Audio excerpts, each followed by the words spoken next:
अपने पति राहुल से तलाक के बाद रूबी अपने दोनों बेटों के साथ अलग रहने लगी।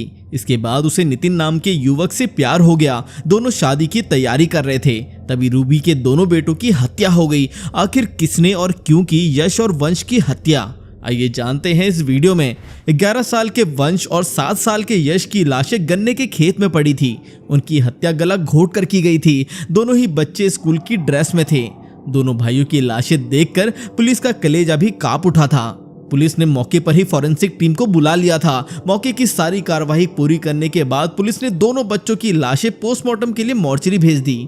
सोनीपत हरियाणा के खूबसूरत पिकनिक स्थल सिटी पार्क के अंदर दाखिल होकर रूबी ने इधर उधर नजरें दौड़ाई। अंदर घास पर और पेड़ों के नीचे अनेक प्रेमी जोड़े सिर से सिर जोड़े बैठे प्यार में मग्न दिखाई दिए। उनमें वो नहीं था जिसके लिए रूबी अपना काम छोड़कर यहाँ आई थी। रूबी का मन उदास हो गया, निराशा उसे घेरती। इससे पहले ही किसी ने उसके पीछे से उसकी आंखों पर हथेलियां रख दी। एक जाना पहचाना स्वर रूबी के कानों से टकराया। पहचानो कौन? नितिन। रूबी खुशी से चहक पड़ी। उसने हाथ बढ़ाकर आंखें बंद करने वाले के हाथ पकड़ लिए और उसकी तरफ पलट गई। उसके सामने नितिन खड़ा मुस्कुरा रहा था। वह फूलों के डिजाइन वाली शानदार शर्ट और आसमानी रंग की जीन्स पहने हुए था। पैरों में काले रंग के स्पोर्ट्स शूज। आधुनिक कपड़ों में उसकी पर्सनैलिटी बहुत ही अच्छी लग रही थी। कहाँ रह गए थे? यही था, उस पेड़ के पीछे खड़ा तुम्हारी राह देख रहा था। तुम्हें डराने के लिए पेड़ की ओर में छिप गया था। देख रहा था मुझे ना पाकर तुम कितनी बेचैन होती हो। रूबी ने गहरी सांस भरी। नितिन की बाहों को थाम कर वो भावुक स्वर में बोली, मैं तुम्हारे बगैर एक पल भी नहीं रह पाऊंगी नितिन। ये मुझे आज महसूस हुआ। यहाँ तुम नजर नहीं आए तो मेरा दिल तड़प उठा था।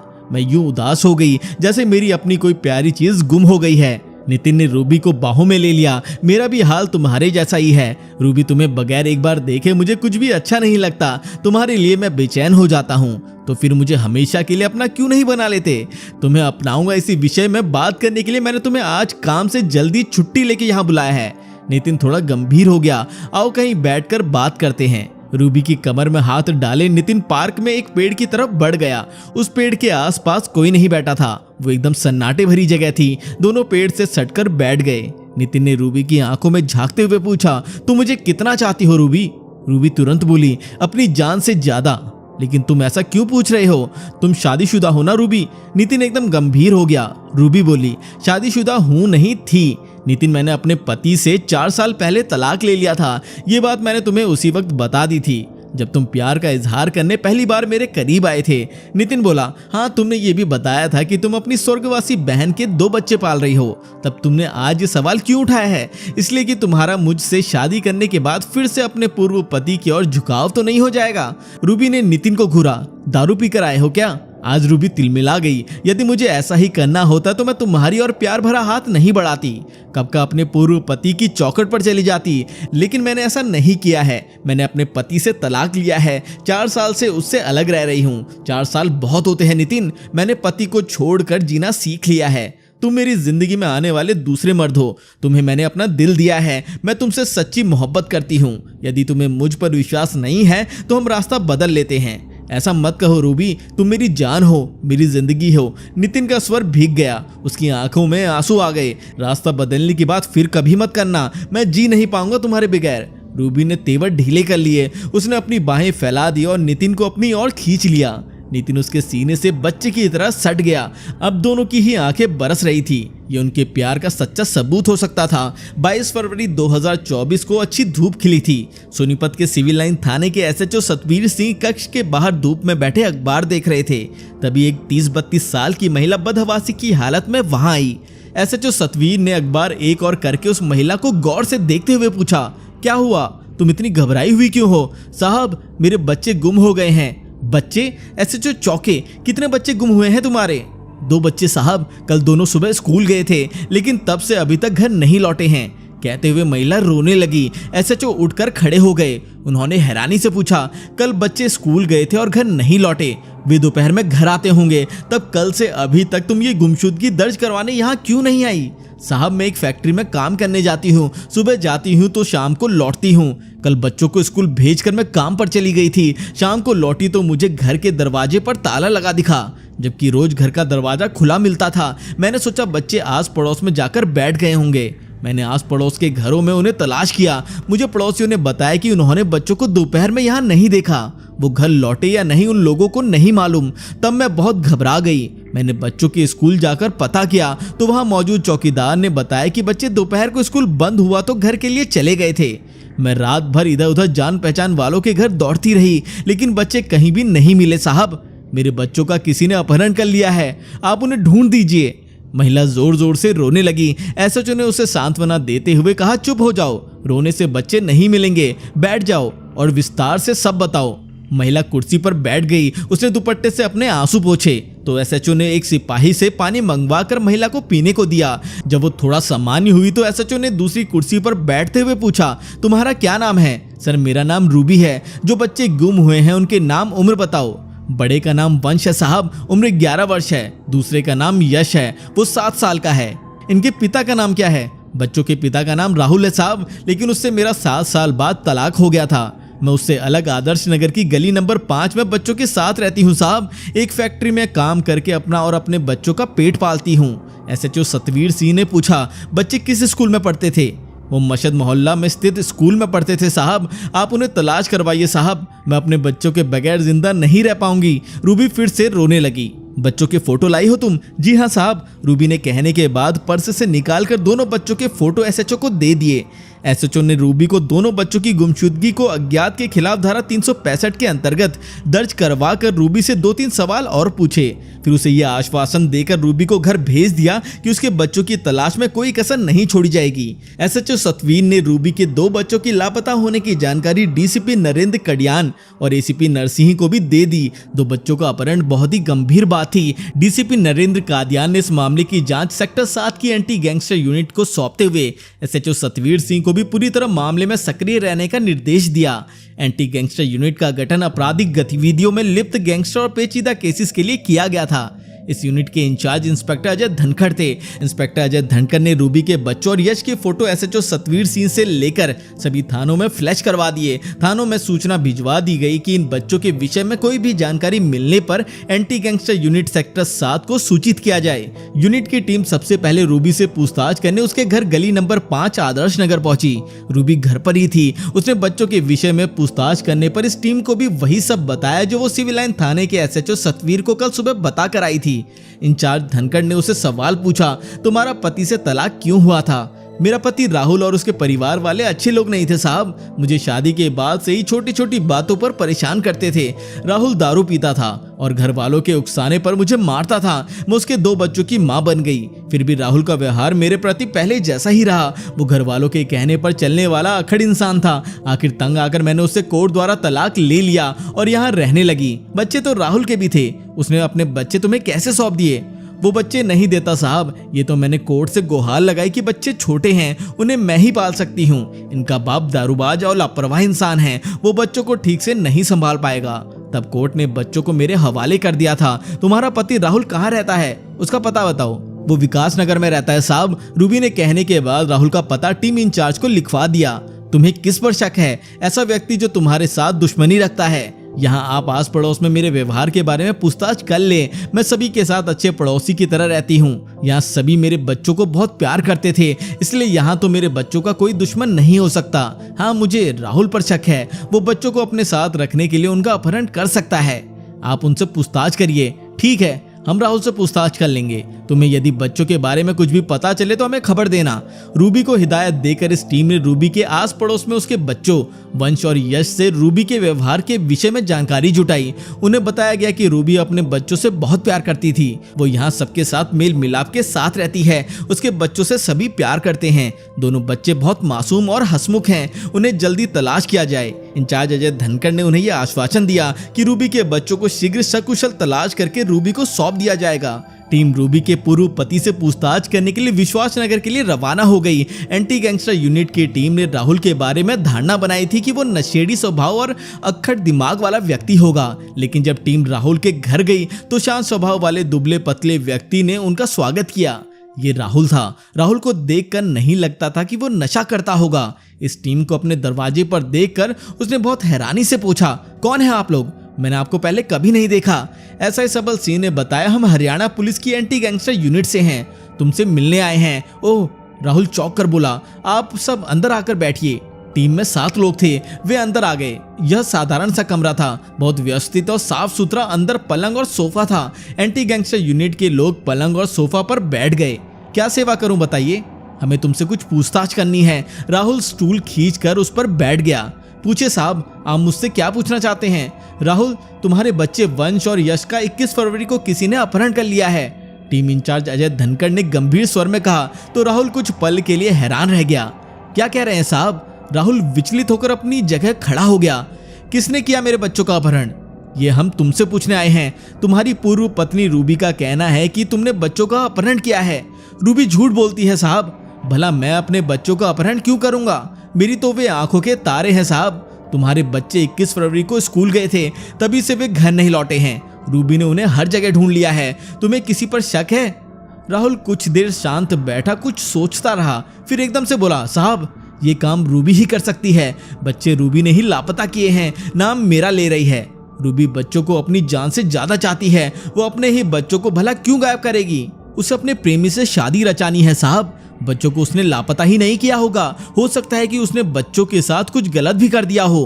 राहुल गुस्से में आ गया। मैंने तलाक के समय ही कोर्ट से प्रार्थना की थी, बच्चे मुझे सौंप दिए जाएं, मैं बाप हूं उनका। लेकिन कोर्ट ने बच्चे उस घटिया रूबी के हवाले कर दिए। आज अपनी आशिकी में अंधी होकर उसने बच्चों को गायब कर दिया है।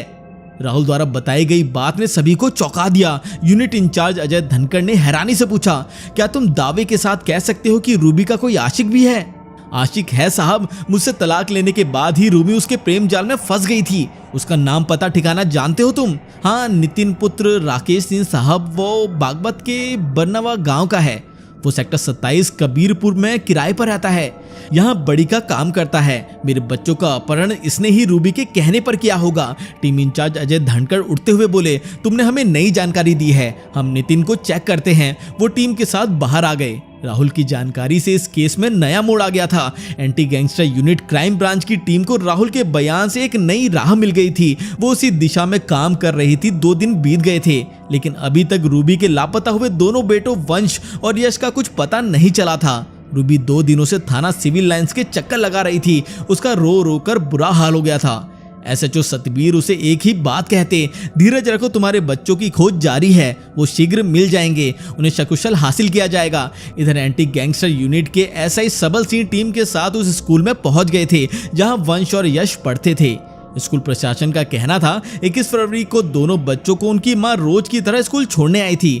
दोनों बच्चे दोपहर में स्कूल की छुट्टी होने तक स्कूल में ही थे, फिर छुट्टी के बाद अपने घर के लिए निकल गए थे। बच्चे स्कूल से पैदल ही जाते थे, तो जाहिर सी बात थी कि स्कूल और घर के बीच ही उनका अपहरण किया गया होगा। Anti gangster unit team school के आसपास लगे सीसीटीवी चेक करना चाहती थी। स्कूल के सामने वाली सड़क पर सीसीटीवी कैमरा था जो मुख्य दरवाजे को कवर कर रहा था। यूनिट टीम ने उस सीसीटीवी कैमरे की फुटेज हासिल करके देखी तो उनके चेहरे खुशी से चमक उठे। 21 फरवरी की फुटेज में वंश और स्कूल के मेन गेट से थोड़ा आगे एक बाइक पर बैठते दिखाई दे गए। बाइक को पकड़कर जो व्यक्ति खड़ा था वो लंबे कद वाला दुबला पतला था। एंटी गैंगस्टर यूनिट वाले उसे उस कैमरे की फुटेज में नहीं पहचान पाए। आगे लगे दूसरे कैमरों की फुटेज देखी गई तो यूनिट के लोगों की बातें खिल गई। आगे सीसीटीवी कैमरों की फुटेज में उस बाइक वाले का चेहरा साफ दिखाई दे रहा था। वंश और यश बाइक के पीछे जिस इत्मीनान से बैठे थे उससे लग रहा था कि वो बाइक वाले से अच्छी तरह परिचित हैं। अनुमान लगाया गया कि ये रूबी का प्रेमी नितिन ही होगा। नितिन को दबोचना जरूरी था क्योंकि बच्चे वही लेकर गया था। एंटी गैंगस्टर यूनिट टीम प्रभारी अजय धनखड़ के नेतृत्व में सेक्टर 27 के कबीरपुर में पहुंच गई। नितिन का घर ढूंढने में उन्हें ज्यादा वक्त नहीं लगा। ये टीम यूनिट अभी नितिन के घर पहुंची भी नहीं थी कि घर की छत से कोई भागने के चक्कर में नीचे कूद गया। यूनिट की टीम उसकी तरफ दौड़ी, लेकिन वो कूदकर भागने लायक नहीं रह गया था। उसकी टांग टूट गई थी। दर्द से वो बुरी तरह चीखने लगा था। टीम इंचार्ज अजय धनखड़ ने उसे घूरते हुए पूछा, कौन हो तुम? नितिन, वो दर्द से कराहते हुए बोला। एंटी गैंगस्टर यूनिट टीम ने उसे वैन में डाल लिया और सोनीपत के जिला अस्पताल में ले गए। उसे वहां उपचार के लिए भर्ती करवा दिया गया। डॉक्टर को जब मालूम हुआ कि वो व्यक्ति मुलजिम है और साथ में पुलिस की टीम है तो उसकी टूटी हुई टांग का तुरंत एक्सरे आदि करके प्लास्टर चढ़ा दिया गया। नितिन दर्द सह सके इसके लिए उसे पेन किलर दवा दे दी गई। जब नितिन थोड़ा सामान्य हुआ तो anti gangster unit incharge Ajay Dhankhar ने उससे पूछताछ करना शुरू किया। बगैर भूमिका बांधे उन्होंने नितिन से सवाल किया, नितिन, तुम 21 फरवरी को वंश और यश को स्कूल के पास से बाइक पर बैठाकर कहां ले गए थे? नितिन ने हल्की कराहट के साथ बताया, हम घूमने गए थे साहब। मुझसे बच्चे कई दिनों से घूमने की जिद कर रहे थे। अजय धनखड़ उसके सफेद झूठ पर मुस्कुराए। घूमने गए थे तो तुमने वापसी में दोनों बच्चों को कहाँ छोड़ा था? बच्चे तो उस दिन घर पहुंचे ही नहीं। मैंने तो दोनों को आदर्श नगर ही छोड़ा था साहब, मुझे पता नहीं फिर बच्चे कहाँ गए। इस बार भी उसने सफेद झूठ बोला था। अजय धनखड़ ने उसके प्लास्टर वाली टांग पर जोर से प्रहार किया तो नितिन दर्द से बिलबिलाता हुआ बुरी तरह चीख उठा। झूठ बोलोगे तो मैं तुम्हारी टांग दोबारा तोड़ दूंगा। मुझे सच सच बताओ, वंश और यश कहाँ हैं? मैंने उन्हें मार दिया साहब, नितिन ने कराहते हुए खुलासा किया तो एंटी गैंगस्टर यूनिट की टीम के लोग स्तंभ रह गए। थोड़ी देर तक सभी सदमे में रहे। टीम इंचार्ज अजय धनखड़ ने चुप्पी तोड़ी। तुमने बच्चों की हत्या कहाँ की थी? नितिन बोला, साहब बागपत के पास बादू और नौराजपुर गांव के बीच में गौरीपुर गांव के गन्ने के खेत है। मैं दोनों बच्चों को घुमाने के बहाने से गन्ने के खेत में ले गया और बारी बारी उनकी गर्दन दबाकर उन्हें मार दिया है। मैंने उनकी लाश गन्ने के खेत में ही छिपा दी थी। प्रभारी अजय धनखड़ ने पूछा, एक बात बताओ, तुम और रूबी एक दूसरे से गहरा प्रेम करते थे, फिर तुमको वंश और यश की हत्या करने की क्यों सूझी? उन मासूम बच्चों से तुम्हें क्या परेशानी थी? नितिन बोला, साहब वे बच्चे राहुल के थे। रूबी मुझ पर शादी का दबाव डाल रही थी। मैं उसे अपनाने को तैयार था, लेकिन मैं नहीं चाहता था कि मेरे साथ शादी के बंधन में बंध जाने के बाद वो पिछली शादी की यादें मेरे घर और मेरी जिंदगी में लाए। पहले रूबी कहती थी कि बच्चे उसकी स्वर्गवासी बहन के हैं। बाद में मुझे मालूम हुआ कि बच्चे रूबी के ही हैं। इस बात पर मेरा रूबी से कई बार झगड़ा हुआ, लेकिन रूबी बच्चों को खुद से दूर करने को राजी नहीं हुई। तो मैंने मन ही मन कठोर निर्णय कर लिया कि मैं बच्चों को रास्ते से हटाने के लिए उनकी हत्या कर दूंगा। मैंने यही किया। रूबी ने थाने में बच्चों की गुमशुदगी लिखवा दी थी। तब मैंने रूबी को बता दिया कि मैं वंश और यश की हत्या कर चुका हूँ। रूबी थोड़ी देर रोई, फिर मेरे प्यार की खातिर वो खामोश हो गई। अब वो मुझसे शादी करना चाहती है। नितिन इतना बताकर चुप हो गया। कैसी खुदगर्ज औरत है, ये माँ के नाम पर कलंक है। टीम इंचार्ज बड़बड़ाए। दोनों बच्चे अब इस दुनिया में नहीं रहे थे। उनकी मौत की खबर रूबी को देने पर उसे किसी प्रकार का शौक नहीं लगना था, क्योंकि वो पहले से ही ये बात जानती थी। हाँ, इस खबर से यदि किसी को दुख पहुंचता तो वो रूबी का पूर्व पति राहुल था। उसे बच्चों की हत्या हो जाने की खबर देना आवश्यक था। यूनिट के प्रभारी अजय धनखड़ ने फोन द्वारा राहुल को फौरन सोनीपत के जिला अस्पताल में आने को कह दिया। उन्होंने टीम के एसआई जितेंद्र और हेड कांस्टेबल प्रदीप को रूबी को यहाँ लाने के लिए भेज दिया। इन लोगों को यह हिदायत दी गई कि वो रूबी को अभी कुछ ना बताए। करीब आधा घंटे में राहुल जिला अस्पताल आ गया। वो हैरान था कि यूनिट टीम के इंचार्ज अजय धनखड़ ने उसे अस्पताल क्यों बुलाया है। उसे अजय धनखड़ बाहर गेट पर ही मिल गए थे। अजय धनखड़ उसे लेकर उस कमरे में आ गए जहां पर नितिन को रखा गया था। राहुल, इसे पहचानते हो? अजय धनखड़ ने नितिन की ओर इशारा करके पूछा। यही तो रूबी का प्रेमी है साहब, राहुल ने हैरानी से कहा। यहाँ इस हाल में कैसे है? अजय धनखड़ गंभीर हो गए। तुम्हारे बेटों की हत्या इसने की है। हम इसे पकड़ने इसके घर गए, ये छत से भागने के इरादे से कूदा तो टांग टूट गई। दोनों बेटों की हत्या हो जाने की बात सुनकर राहुल रो पड़ा। टीम इंचार्ज उसे कंधा थपथपाकर शांत कर रहे थे। कुछ देर के लिए वहां का माहौल बोझिल बन गया था। फिर राहुल आंसू पोंछता हुआ एक स्टूल पर जाकर बैठ गया। उसने रूबी को उस कक्ष में टीम के लोगों के साथ अंदर आता देख लिया था। एसआई जितेंद्र और हेड कांस्टेबल प्रदीप के साथ रूबी वहां आई थी। अपने प्रेमी नितिन को बेड पर पड़ा देखकर वो समझ गई कि वंश और यश की हत्या का भेद नहीं रह गया है। वो मुंह छिपाकर रोने लगी। अजय धनखड़ मुंह बिगाड़कर बोले, तुम्हारे आंसू अब किसी की सहानुभूति नहीं बटोर सकते। रूबी, तुम माँ नहीं, माँ के नाम पर कलंक हो। अपनी मांग में नितिन का सिंदूर सजाने के लिए तुमने दोनों बेटों की बलि चढ़वा दी। ये मालूम होते हुए कि नितिन तुम्हारे बच्चों की हत्या कर चुका है, तुम पुलिस के साथ उनको ढूंढ लेने की नौटंकी करती रही। तुम भूल गई कि अभी हम लोग जिंदा हैं। ऐसे केस का राज जग जाहिर करने के लिए हम रात दिन एक कर देते हैं। मैं प्यार में अंधी हो गई थी साहब। अपने स्वार्थ हित में मैंने अपने फूल जैसे बच्चों को खो दिया। रूबी कहने के बाद फूट फूट कर रोने लगी। टीम इंचार्ज अजय धनखड़ आगे की कार्रवाई में लग गए थे। एंटी गैंगस्टर यूनिट टीम रात के समय नितिन और रूबी को साथ लेकर बागपत पहुंच गए। गौरीपुर गांव से संबंधित थाने में यहां आने का मकसद बताकर उन्होंने आमद दर्ज करवाई। एसओ ने एससीपी नरेंद्र प्रताप सिंह को सूचना दी तो वो आधी रात को थाने में आ गए। बिना समय गवाए सभी नितिन द्वारा बताए जा रहे गौरीपुर गांव में उस गन्ने के खेत में पहुंच गए जहां नितिन ने वंश और यश की हत्या कर दिए जाने की बात कबूली थी। नितिन ने टॉर्च की रोशनी में खेत में छिपा कर रखी लाशें बरामद करवा दी। दोनों बच्चों के शरीर पर स्कूल की ड्रेस थी। उनकी लाशें देखकर रूबी दहाड़े मारकर रोने लगी। वहां मौजूद सभी पुलिस वालों की आंखें भी नम हो गई। भारी मन से वहां की कागजी कार्रवाई पूरी की गई और रात के करीब 4 बजे बच्चों की लाश लेकर एंटी गैंगस्टर यूनिट वापस सोनीपत के लिए रवाना हो गई। गई। सिविल लाइंस थाना सेक्टर 27 में पहुंचकर टीम इंचार्ज अजय धनखड़ ने वंश और यश की लाशें पोस्टमार्टम हेतु जिला अस्पताल भिजवा दी। नितिन ने इन बच्चों की हत्या का आरोप स्वीकार कर लिया था। उसके खिलाफ धारा 365, 302, 364 आईपीसी के तहत मुकदमा दर्ज कर लिया गया। एंटी गैंगस्टर टीम की सफलता पर उन्हें बधाई देने पुलिस उच्च अधिकारियों ने सभी की पीठ थपथपाकर शाबाशी दी। नितिन और रूबी को उसी दिन कोर्ट में पेश किया गया। नितिन को न्यायिक हिरासत में जेल भेजा गया। रूबी की ओर से उसके पिता हरपाल सिंह ने बेटी की शक्ल देखने से मना कर दिया था। अंततः कोर्ट ने रूबी को नारी निकेतन भेज दिया। पोस्टमार्टम हो जाने के बाद दोनों बच्चों के शव राहुल को सौंप दिए गए। उसने परिजनों के साथ नम आंखों से बच्चों का अंतिम संस्कार कर दिया। तो दोस्तों, आपकी इस केस पर क्या राय है हमें कमेंट करके ज़रूर बताएं। अगर आपको आज की हमारी ये वीडियो पसंद आई तो इस वीडियो को लाइक और हमारे चैनल को सब्सक्राइब करना बिल्कुल ना भूलें। तो मिलते हैं अगली वीडियो में।